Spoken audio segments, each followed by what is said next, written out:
This is Italian involtini with red wine peppercorn sauce, and it's what you need to make for your next dinner party, date night, or girls' night in. Oh yeah. It's made with thinly sliced bottom sirloin tri-tip, loaded with portobello mushrooms, fresh basil, and sun-dried tomatoes. It's one of those recipes that sounds super fancy, but it's actually so easy to make. Here's how you do it. The first thing we need to do is get our grill fired up. So for this recipe, we're using lump charcoal, and you just want to dump some in the bottom of the grill. And we like to use lighter cubes to light our charcoal. Don't use lighter fluid. It's not the 80s anymore. It's going to add a lot of... That was going right up until the 90s, okay? It's over. Don't do it. It adds a lot of off-putting flavors to your food, and it's toxic. So go with a lighter cube. Light them up and you're good to go. While the grill is lighting up, we're gonna marinate our portobello mushroom. So this looks like a lot, but it's only one portobello mushroom. And we're gonna go in with some balsamic vinegar, some olive oil, some salt and pepper to taste, and for a little pop of extra flavor, some dried oregano that I think is one of my favorite dried herbs. And you know what? A little bit goes a long way. I've learned that the hard way. We both have. So just a tiny, tiny bit, and stir them around, and that's all there is to the mushrooms. We like to get right in there with your hands. We always say your hands are actually the best tools in the kitchen. Gloves or otherwise, when you're at home, as long as you wash your hands really well, you're fine. That smells wonderful. Oh yeah. So here is a bottom sirloin tri-tip that has been thinly sliced. Like this is really, really thinly sliced. You know that's gonna be tender city, baby. Oh yeah. Okay, but if you want it to be even more tender city, this is one of our pro tips. Get yourself a meat mallet. I think it's also one of my favorite tools of the kitchen. I use it all the time. Lay down some parchment and start pounding away. We had a little too much fun with this, I'm not gonna lie. We did, yeah. If you don't have a meat mallet, you can also use a rolling pin. It works just as well.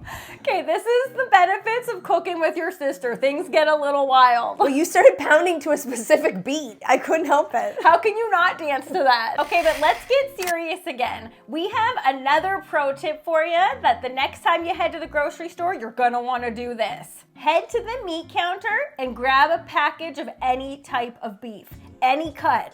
You're gonna locate the barcode and pull up your phone. We all bring our phones everywhere, so that's not an issue here. Type in scan.cdnbeef.ca and click on the scan icon you see.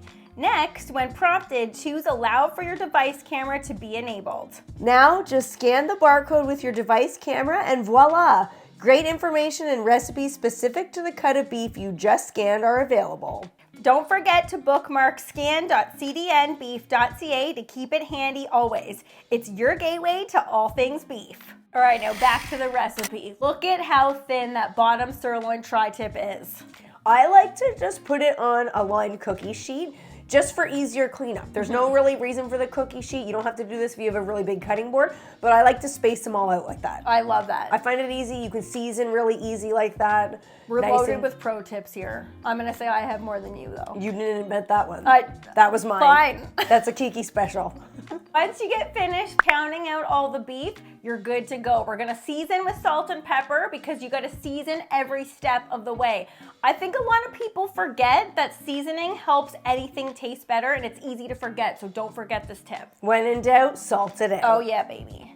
All you're gonna do to stuff them is take a basil leaf or two, depending on how big they are, one sun-dried tomato, and one slice of the mushroom, and get rolling.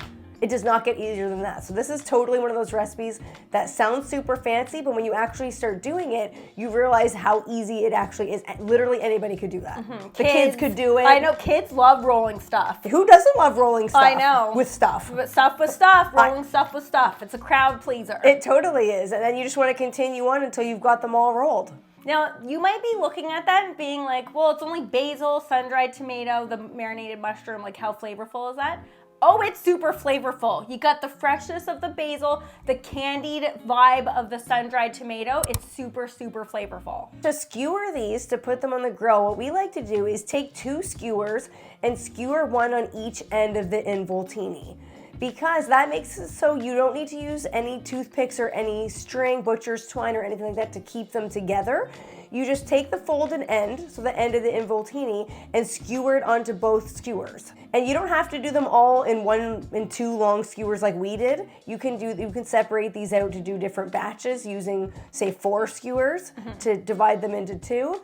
But we like to do them all at once because it just makes it so you can flip them all at the exact same time. You'll notice we are not using wooden skewers. Don't waste your time with wooden skewers. A lot of people think if you soak them, it's better. No, they burn every time. Invest in a good quality set of metal skewers and you'll never go wrong.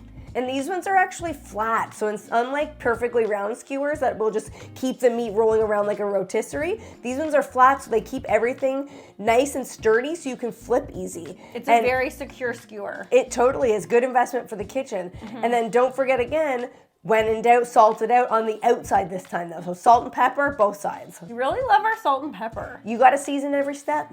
A lot of people forget that. Yeah, it's simple, but it's something that a lot of people forget. Now, in amongst all that time, the grill's ready to go. It doesn't get easier than that. People always are thinking, oh, charcoal grilling, it takes a long time. No, it doesn't. While your grill's preheating, do your recipe and then everything times out perfectly. Now, another thing that a lot of people forget is make sure you brush your grill grates. Starting a cook with dirty grill grates, you're gonna end up with last cook's flavored food on there. You don't want that. No, so get your grill fired up to 500 degrees, make sure to clean it off, and put your involtini directly over the heat, shut that lid, and they only take about 3 to 4 minutes per side. Super fast. This one is a really, really quick one. Flip them over nice and carefully. And another 3 to 4 minutes.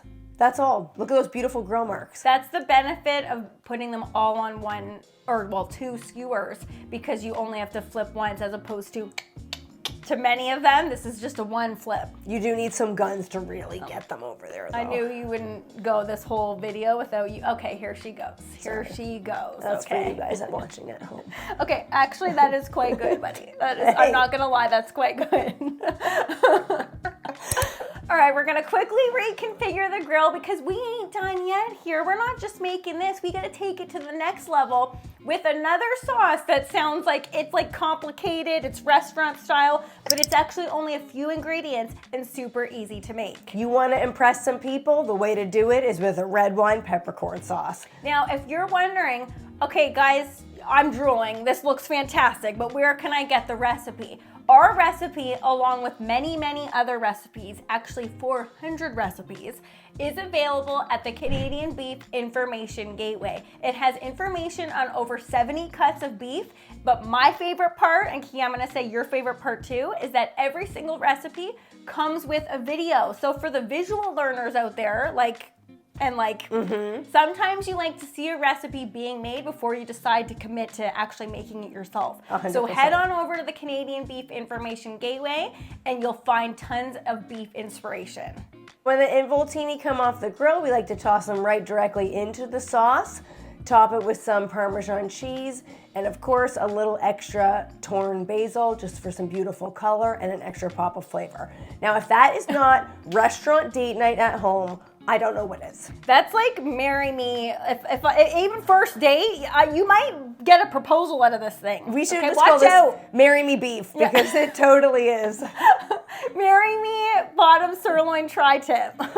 Now give me the flavors, baby. Okay, oh my goodness. If you were wondering, well, is the meat mallet step necessary? Yes, it is. This was Tender City. The beef was tender and succulent. Then you get in there to the actual fresh basil and the sun-dried tomato. And don't get me started on those mushrooms. Mushrooms and beef were made for one another. And the reason why we like going with the portobello here is because it holds up nicely wrapped up in that beef. You don't have to worry about things falling out. Everything was secure in there. Plus, the charcoal flavor that comes off of this grill is like no other. You can do this with an indoor grill, you can do this with a gas grill, but it ain't gonna taste like something that's been made on a charcoal grill. So I'm gonna go on a limb and say if you've been in a relationship for a long time, you're waiting for someone to pop the question, I think this is the dish for you. I'd say yes. I would. I'd get down on my knee and propose to someone for this. I would.